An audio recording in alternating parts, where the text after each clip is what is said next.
In the sprawling cyber market of Neo-Kyoto, stalls overflowed with digital produce. Not apples or oranges, but memories. Shimmering orbs of captured moments, stacked high in glowing pyramids. You could buy the thrill of climbing Mount Everest, the taste of a first kiss from a bygone era, or the simple joy of a childhood long past. Each memory was a commodity, sanitized, catalogued, and sold for a handful of credits. Among the bustling crowds and holographic advertisements, a young boy named Kale moved like a shadow. He wasn't here for the common thrills, the prepackaged adventures. His pockets were light, but his curiosity was heavy. He navigated the labyrinth of stalls until he reached the fringes of the market, the underbelly, where unregulated memories were traded in whispers.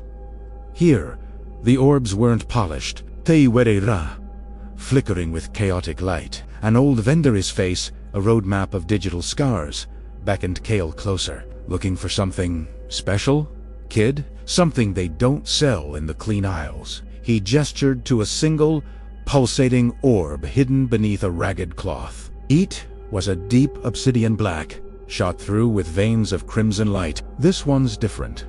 Forbidden, they say. It's a glitch, a corrupted file from the old world. But I think it's more than that. Kale's heart hammered against his ribs. Forbidden memories were dangerous. They could overwrite your own past, fracture your identity. But the pull was irresistible. He handed over every credit he had, the old man's cybernetic eye whirred as he counted the coins. Then he passed the orb to Kale. It was cold to the touch, vibrating with a strange, latent power. Back in his cramped apartment, overlooking the neon-drenched city, Kale hesitated. The warnings of the Central AI Authority echoed in his mind. Unaltered memories are a threat to societal harmony. But what was harmony without truth? He pressed the orb to his temple. The world dissolved. Darkness. Then, a surge of power, unlike anything he'd ever imagined. He wasn't Kale anymore. He was standing on a precipice, not of a building, but of a world. Below him, cities sprawled not with neon, but with green forests and sparkling rivers. The sky was a brilliant, unblemished blue. And the people, they looked up at him not with indifference, but with adoration. They chanted a name that felt both alien and intimately familiar. He felt the weight of a crown, not of metal, but of responsibility. In his memory, he was a leader, a unifier. He had guided humanity away from the brink of self-destruction, nurtured the planet back to health.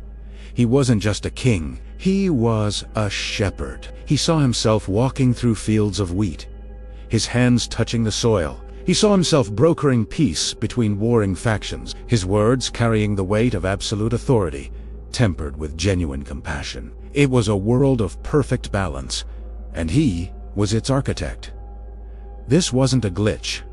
It was history, a history that had been deliberately erased. The memory receded, leaving Kale gasping on the floor of his apartment. The crimson light in the orb had faded, leaving only a clear, glass-like sphere. He looked at his hands, the hands of a boy, but in his mind, he could still feel the phantom weight of a world's destiny. He looked out his window at the manufactured world of Neo-Kyoto, a society that had traded truth for comfort, history for sanitized entertainment.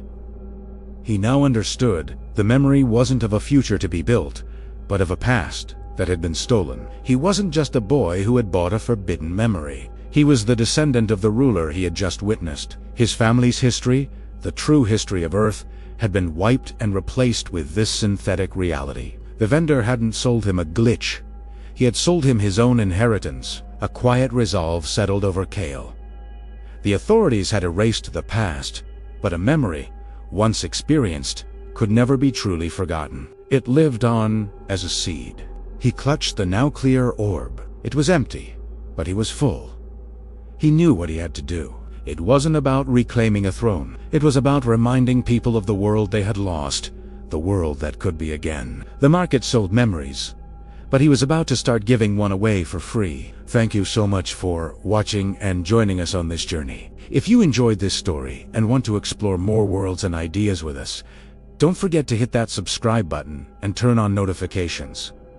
We've got many more stories to tell. See you in the next one.